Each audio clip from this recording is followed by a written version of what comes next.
Galaxy trust Chandpur की ओर से आज शिक्षक दिवस के मौके पर मुझ जैसे छोटे से आदमी को यहाँ आमंत्रित किया गया, जो सम्मान दिया गया, उसके लिए मैं दिल से आपका आभार व्यक्त करता हूँ। और इस शिक्षक दिवस के मौके पर जिस व्यक्ति के नाम से ये शिक्षक दिवस मनाया जाता है, उनके एक छात्र उनके पास गए थे कि हम आपका जन्मदिन मनाना चाहते हैं, तो उन्होंने मना कर दिया, मेरा जन्मदिन ना मनाएं। क्योंकि वो एक शिक्षक थे, अपने छात्रों से उनका बहुत गहरा लगाव था। उन्होंने कहा मैं अपने जन्मदिन को अपने शिक्षकों को समर्पित करता हूँ और इसको शिक्षक दिवस के रूप में मनाएं। इस मौके पर उन्होंने बहुत कुछ लिखा है। राष्ट्रपति थे, उपराष्ट्रपति रहे और संस्कृत में भी लिखा और इंग्लिश में भी लिखा। उनके बारे में बहुत कुछ कहा जा सकता है, लेकिन जो बात एक लाइन ही मुझे याद आती है, तो उससे हो सकता है आप सब भी इत्तेफाक रखें। उन्होंने हिंदी के शब्द भी इस्तेमाल करते हुए लिखा था, vidya gives you vivek and vivek is the sense that helps you to do right and avoid to wrong. विद्या वो चीज़ है, वो विवेक देती है, विवेक वो चीज़ है जो हमें सही काम करने के लिए आगे बढ़ाती है। उनका एक ही मैसेज, मैं समझता हूँ लंबी बात कहने के लिए यहाँ मौका नहीं है।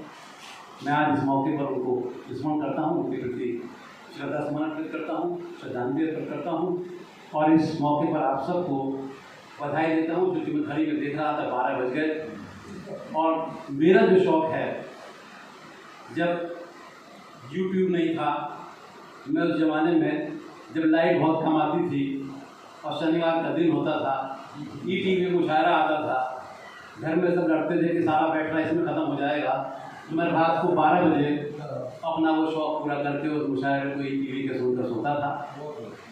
तो मौका चांदपुर में बहुत बहुत बड़े मुशायरे कवि सम्मेलन हुए और जब भी हुए कवि सम्मेलन मुशायरा साथ साथ हुए। और आज भी अगर जिले के अंदर आप कहीं देखें, अगर 20 मुशायरे हो रहे हैं या अदब की महफिल लग रही है, तो उसके साथ मुशायरा एवं कवि सम्मेलन एवं मुशायरा, आप इसको हमेशा देख लें। अगर 20 है तो कम से कम 15-16 में जरूर लिखा हो। ये क्यों है? चाहे कवि ज़्यादा हो या शायर कम हो, ये हमारी जो कहना चाहिए कि कल्चरल यूनिटी है, सांस्कृतिक एकता है। और ये कहीं और से नहीं आई है, किसी ने थोपा नहीं, किसी ने लादा नहीं, ये हमारे बीच से हमारी मिट्टी ने हमें दी है और ये इस बात को जुड़ाता है और आगे भी ऐसा चलता रहे। मैं जब कॉलेज में पहले कभी मुशायरे होते थे, बिजनौर तक सुनने जाते थे, बैठे हैं तो जी, जब मुझे कॉलेज में चार्ट हुआ तो उसके अगले साल ही ये 3 लोग तो सामने बैठे हैं, चक्री भाई बैठे हैं, HIC में एक बड़ा कार्यक्रम हुआ था। मैं समझता हूँ उसके बाद अभी तक नहीं हुआ है, वो प्रोग्राम नहीं हुआ। फिर छोटे छोटे प्रोग्राम या नशस्त या गोष्ठियाँ होती रहती हैं। तो मैं तो ये कह सकता हूँ कि बड़ी चीज़ ना हो पाए, कि जिनको तमन्ना है जीने की समंदर बनकर, उनसे ये तालाब अच्छे हैं जो प्यार कर। ये छोटी छोटी महफिल हम जैसे उनकी प्यार बढ़ा देती है। और हम कोई न कवि है न कुछ हैं, लेकिन भाई गोपाल दास नीरज की मुझे एक लाइन याद आती है। उसने कहा था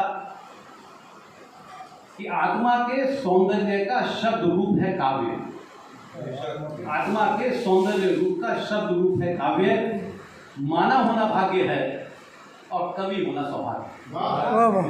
मुझ जैसे आदमी ने इसमें थोड़ा सा परिवर्तन किया, वो क्षमा करे उनकी आत्मा, कि आत्मा के शब्द रूप का सौंदर्य रूप है काव्य और श्रोता होना भाग्य है, कवि होना सौभाग्य।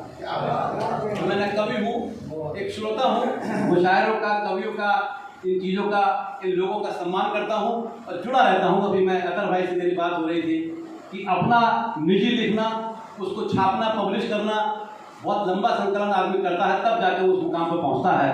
शकील भाई का तो कम से कम 20 साल पहले एक छपचुकी थी किताब। तो मेरा एक सुझाव है कि अपने शहर में वो सब लोग हैं, बहुत बहुत बेहतरीन शायर हैं, 15 तारीख को भी सुना था, आज भी सुना है, कि एक जैसे अभी जावा साहब एक शेर लिख रहे थे अखबार में रिपोर्टिंग करने के लिए, तो सबकी एक गजल ली जाए जो श्रेष्ठ है और उसका संकलित करके एक बार छपवाया जाए। ऐसा प्रयास अपने शहर में होना चाहिए। अब बड़े बड़े मुशायरे कवि सम्मेलन होते नहीं हैं, तो इस चीज़ से लोग जुड़े रहें, ये मेरा एक सुझाव है। आप सबके बीच मुझे ये आने का मौका मिला, आप सबका, इस संस्था का, अपने सब साथियों का मैं बहुत आभार व्यक्त करता हूँ। बहुत बहुत धन्यवाद, बहुत बहुत शुभकामनाएं।